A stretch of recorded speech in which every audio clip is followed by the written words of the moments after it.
eu estive lá e presenciei. A maldição é real.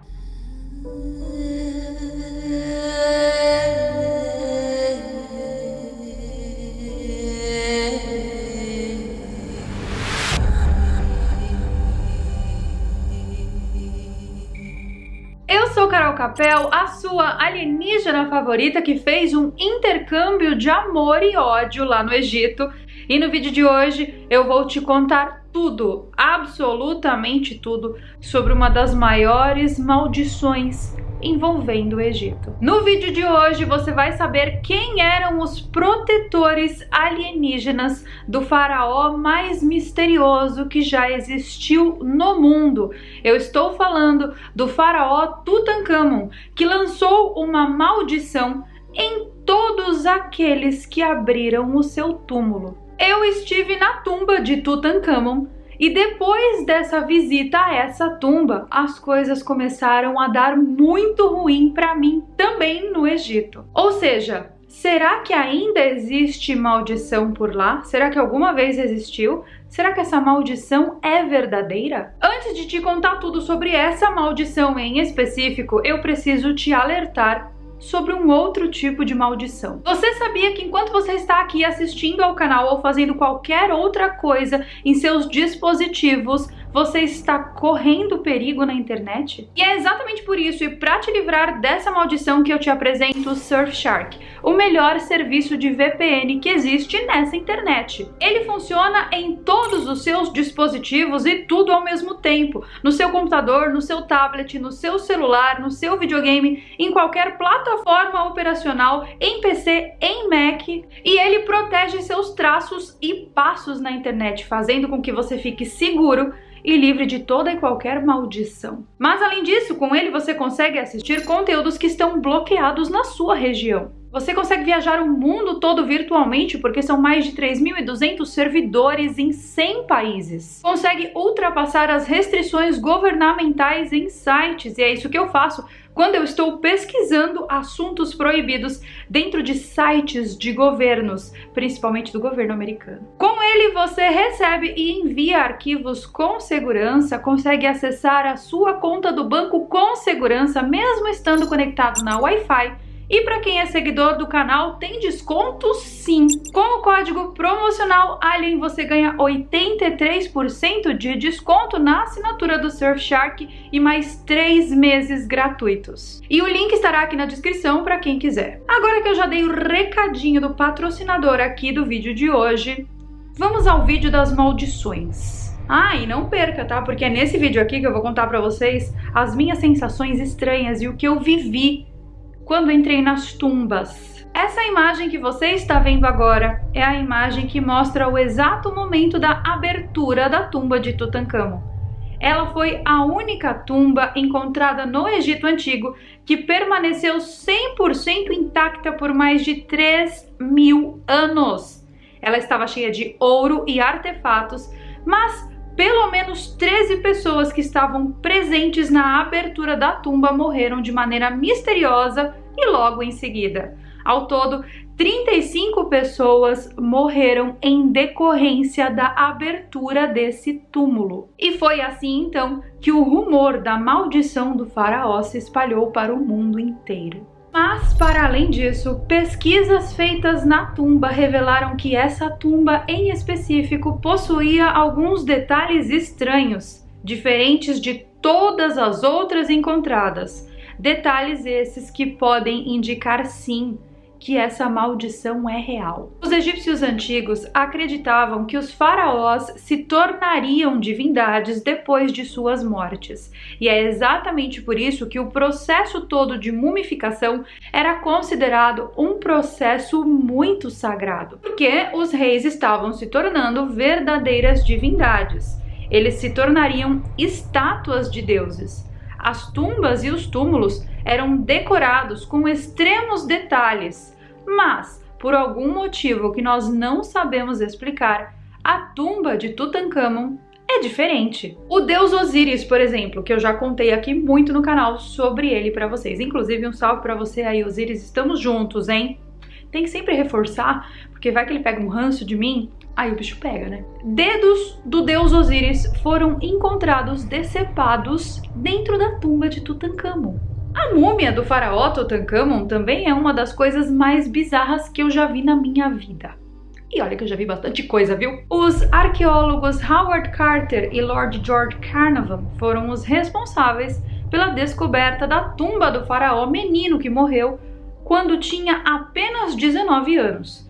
E em 1922, eles adentraram a tumba sagrada. E, gente, eu fui visitar lá o Vale dos Reis, lá no Egito, que é o local onde os faraós estão enterrados. E eu vou falar pra vocês, tá? Um dos locais mais bonitos que eu já visitei na minha vida. Uma paisagem desértica, cheia de montanhas de pedra, um negócio assim, realmente de tirar o fôlego. Quando você visita o Vale dos Reis, você paga um ingresso e esse ingresso te dá direito a entrar e visitar essas tumbas, a ver com seus próprios olhinhos o que tem ali dentro. As tumbas dos faraós antigos estão ali e novas tumbas são encontradas quase que todos os anos, porque a pesquisa ainda não acabou.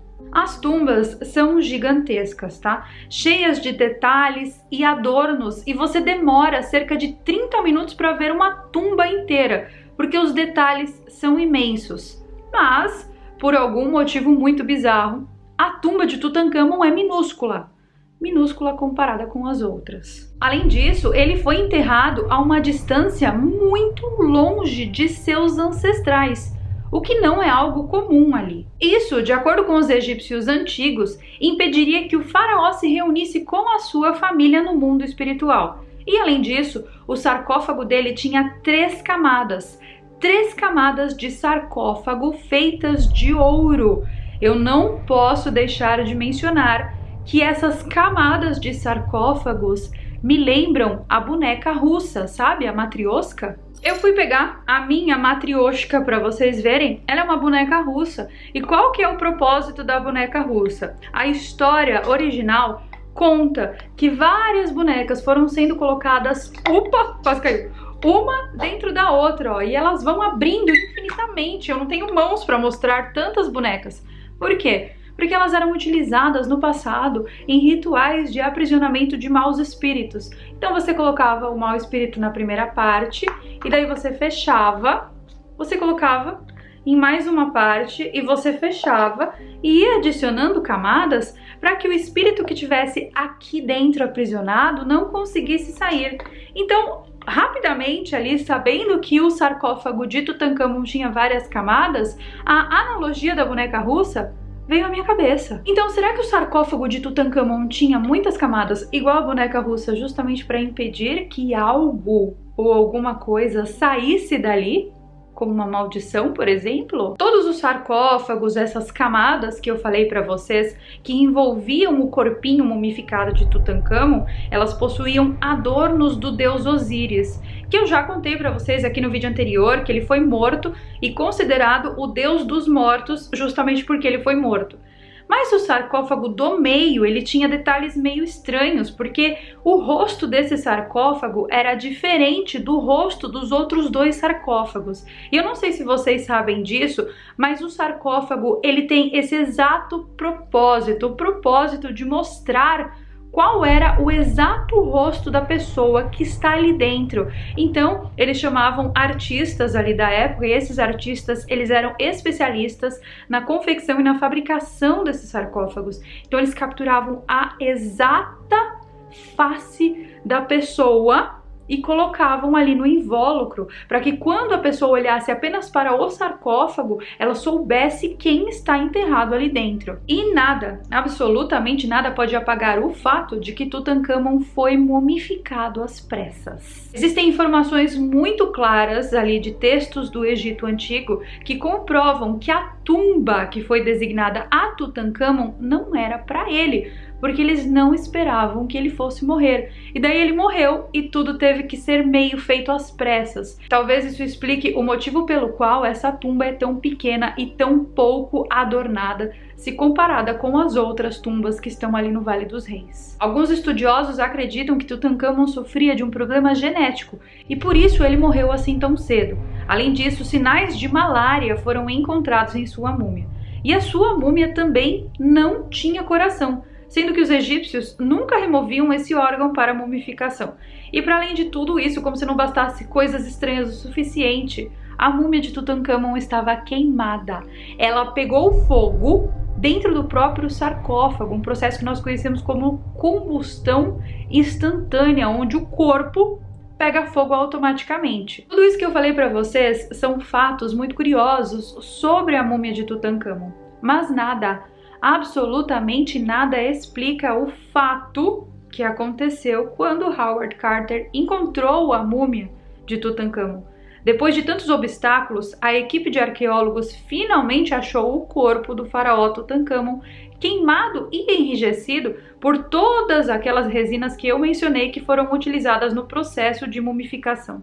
Só que na primeira vez que o Howard Carter desceu ali na escadaria, ou seja, ele achou a tumba, ele desceu, entrou pela primeira vez, as coisas estranhas já começaram a acontecer. Então foi só ele entrar na tumba para o negócio ficar louco para ele. Howard Carter possuía um canário de estimação que ele levava para todos os lugares e para todas as suas viagens. E na exata hora, no exato momento que ele adentrou a tumba, o canário dele foi comido por uma cobra, o que já indicaria um mau presságio. O empresário Lord Carnarvon, que foi o financiador de todo o projeto de Carter, ele foi um dos primeiros a conhecer o sarcófago e logo em seguida esse empresário teve uma ferida infecciosa gerada depois de uma picada de um mosquito misterioso e adivinhem, ele faleceu. Antes de morrer, ele disse em seu leito de morte, ele confessou à sua irmã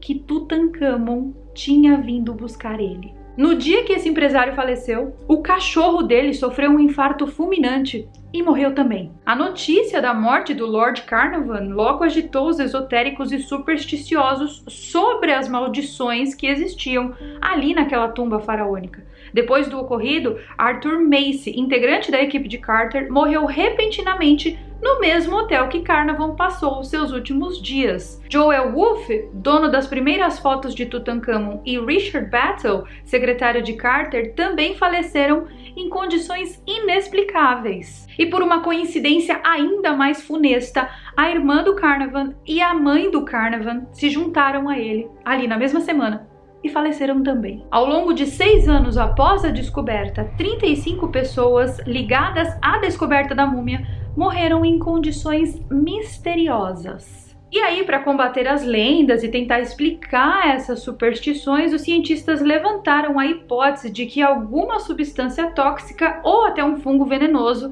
teria sido criado na época para que ninguém viesse a profanar aquela sala mortuária. O que não faz, na minha opinião, muito sentido, né, gente? Porque cada um dessa história morreu de uma coisa diferente. Então não dá pra falar que a causa da morte era uma coisa apenas, né? O pássaro foi picado por uma cobra. O cachorro teve um infarto. Um morreu picado de mosquito. O outro morreu... Gente, é muita morte esquisita. Na boa. Comente aqui o que você acha. Você acha que existe maldição, sim ou não? Mas não decida ainda. Espere até o final do vídeo, porque as revelações aqui nesse vídeo estão apenas começando, tá? Acredita-se que essa maldição, ela tem a força até os dias de hoje. E as pessoas que visitam a tumba ficam doentes. Principalmente as pessoas mais sensíveis. Eu estive lá no Vale dos Reis, visitei vários dos túmulos e, curiosamente, o túmulo do Ramsés II foi o túmulo que mais me causou estranheza. Então agora eu vou contar para vocês uma das experiências sobrenaturais que vivi naquele Egito, hein? Ao entrar na tumba, eu comecei a chorar. E eu chorava sem motivo. Eu não tinha motivo para chorar e eu estava chorando. Sabe quando a pessoa vai para a igreja e a pessoa recebe o Espírito Santo e ela não para de chorar? Pois é, eu recebi ali sei lá o quê. E desde o momento que eu entrei na tumba até eu sair da tumba, eu chorei muito. Eu nunca pesquisei absolutamente nada sobre Ramsés II, eu fui saber da existência desse ser lá no Egito, até porque, gente, eu não sou ligada tanto assim a dinastias egípcias. Eu gosto dos mistérios, e aí se o mistério envolve uma ou outra dinastia em específico, eu estudo a dinastia porque eu gosto desses conteúdos para trazer esses conteúdos para vocês. Então eu sempre soube muito mais sobre Tutancâmon do que sobre qualquer outra dinastia ou qualquer outro faraó. E por algum motivo que eu não sei explicar, eu fui pega por um espírito chorão naquela tumba. O choro veio, era simplesmente incontrolável, durou ali o período inteiro que eu visitei a tumba. Eu acho que as pessoas que me viam chorando não entendiam nada, era um choro de soluço. O Marcelo olhou pra mim, eu tava inteira vermelha, ele falou: o que foi? Eu falei: eu não sei, eu só consigo chorar. Se esses reis não estivessem mortos, eles morreriam de calor, porque é um calor desgraçado aqui dentro. Adorei, muito bom. E aí, quando eu saí dessa tumba, mal sabia eu, mas eu estava também sendo amaldiçoada e eu iria sofrer ali por alguns próximos dias com um mal bem inexplicável. Eu entrei na tumba de Tutankhamon, logo em seguida, logo depois da tumba de Ramsés, eu entrei em mais uma tumba, eu acho que era do Sete, mas eu não tenho certeza, porque eu não me lembro. Essa choradeira toda fez com que eu apagasse o Vale dos Reis da minha memória. E depois de ter entrado na tumba de Tutankhamon, eu notei realmente que a tumba era bem pequenininha, e aí eu fiz só um giro ali, fiz algumas filmagens, olhei rapidinho, fui ver a múmia de Tutankhamon, e quando eu encostei do lado da múmia, eu ouvi a seguinte frase na minha cabeça: as minhas forças estão acabando. Isso aqui é uma informação fonte vozes da minha cabeça, tá? Literalmente. Só que ao sair da tumba de Tutankhamon, ao sair do Vale dos Reis, eu comecei a ficar doente. Eu voltei do Egito e fiquei 5, 6 dias em casa, e depois eu fui para o Brasil. Eu passei 11 dias no Brasil e depois eu voltei do Brasil e eu ainda continuava com diarreia, ainda continuava com infecção intestinal. Eu arrisco dizer que essa foi a pior infecção intestinal que eu já tive em dias, porque, gente, já faz o quê? 26, 27 dias e o meu intestino ainda não está 100% curado. Vocês conhecem a famosa maldição de Tutankhamon? Pois é, eu tive a famosa maldição de Tutankhagon, porque, sério, nunca fiz tanto cocô na minha vida. E pra piorar, eu acho que eu ainda tive uma outra maldição, que é a maldição do Ramiseca. Não fui na tumba do Ramsés? Pois é a maldição do Ramiseca, porque, gente, foi tanto, mas tanto, que eu emagreci 3 quilos em um dia e meio e ainda não cessou por completo. Já fui no médico, já tomei antibiótico, já tomei heterogermida, já tomei de tudo. E o negócio parece que me desandou real. Eu falo que essa maldição de Tutankhagon é famosa porque isso não acontece só comigo não, tá? Várias pessoas que visitam o Vale dos Reis e que entram nas tumbas relatam a exata mesma experiência, que saem de lá e começam a ficar doentes. Eu tive, aí sei lá, 27 dias de cagota e 2 dias de febre. Sem contar, gente, que a água do Egito, ela não é muito boa, né? E a gente tem que tomar muito cuidado com as comidas que a gente come quando viaja pra lá. Não sei se alguém já te falou isso, não sei se você se encantou aqui com a série do Egito e tem planos para conhecer o Egito. Vá preparado, assista lá os destaques que estão no meu Instagram, onde eu conto os perrengues, porque por mais preparada que eu estava, eu ainda passei perrengue bastante para não querer voltar mais, tá? Então, assim, não necessariamente pode ter sido a visita à tumba que desencadeou toda essa cacetada de sintomas, mas sim pode ser um somatório de fatores. Você toma uma água ruim, come uma comida estragada, teu organismo já está predisposto e aí você visita um local que é famoso por uma maldição que matou um monte de gente. Então, assim, né? Tudo é possível. Mas não dá pra negar o fato aqui que eu só fiquei doente depois de ter visitado as tumbas. Ou seja, coincidência? Acho que não. Além disso, ao sair do Vale dos Reis, eu tive um sonho com um sacerdote. Uma criatura enorme, gente. Certamente não era um humano. Eu contarei sobre essas experiências sobrenaturais e também sobre as projeções astrais que eu tive de maneira quase que natural no Egito no próximo e que será o último vídeo dessa série. Então não perca se você gosta de assuntos sobrenaturais bem como eu gosto. Mas agora voltando aqui um pouco para o assunto da maldição. Existia mesmo essa tal maldição protegendo o túmulo de Tutankhamon? Ou será que essas mortes eram todas coincidência? Essas maldições eram conhecidas como uma ferramenta chamada Heka, que é uma palavra em egípcio antigo que significa magia. Heka, então, era uma espécie de tecnologia que envolvia a magia que esses antigos usavam. E segundo eles, essa Heka teria sido um presente. um presente recebido de seus deuses vindos do céu. Existem algumas vertentes que acreditam que essas maldições são, na verdade, uma força extraterrestre ou até mesmo uma espécie de tecnologia.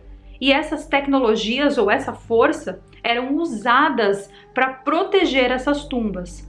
Acredita-se até que algum tipo de tecnologia alienígena ou até tecnologia dimensional tenha sido ativada durante a abertura dessas tumbas. Mas assim, baseado em que isso aí, né? Acredita-se, quem acredita, quem falou? Qual é a explicação? A explicação está no tijolo mágico que é encontrado nessas tumbas do Egito. Na tumba de Tutancâmon existem 4 desses tijolos e eles são dispostos exatamente nos pontos cardeais. Cada um deles possui feitiços do capítulo 151 do Livro dos Mortos. E também não sei se vocês lembram, mas no último vídeo eu comentei com vocês sobre o deus Thoth. Pois é, lembra que ele portava uma tábua de esmeralda e essa tábua era uma espécie de um livro que ele trazia rituais consagrados em Atlântida? Pois é, acredita-se que Thoth tenha sido o arquiteto responsável pela tumba de Tutancâmon e que as magias que estão ali dentro são produtos da tábua de esmeralda. Os egípcios antigos acreditavam que palavras têm poder. E é exatamente por isso que eles encheram esses locais com palavras poderosíssimas, para que essas palavras ecoassem não apenas na nossa dimensão, mas sim em dimensões extrafísicas, fazendo com que essas magias fossem ativadas. Para eles, as palavras eram mágicas e essas palavras geravam egrégoras. Egrégoras essas que podem ser sentidas até hoje lá no Vale dos Reis. Será que é por isso que eu tive aquela crise de choro quando entrei na tumba do Ramsés II? Eu não sei o que você pensa de tudo isso, mas eu estive lá e presenciei. Vi tudo com o meu olhinho e até com o meu intestino, tá? Pra mim, a maldição é real. O que você pensa de tudo isso? Você acredita em maldições? Teria coragem de visitar as tumbas no Vale dos Reis? Comenta aqui embaixo o que você acha dessa história e eu vejo vocês então no nosso próximo vídeo, que será o último vídeo dessa série, onde eu lhe contarei todas as minhas experiências sobrenaturais vividas no Egito. Então, se eu fosse você, eu não perderia por nada. Um super beijo e eu vejo vocês nos nossos próximos vídeos. Que pai!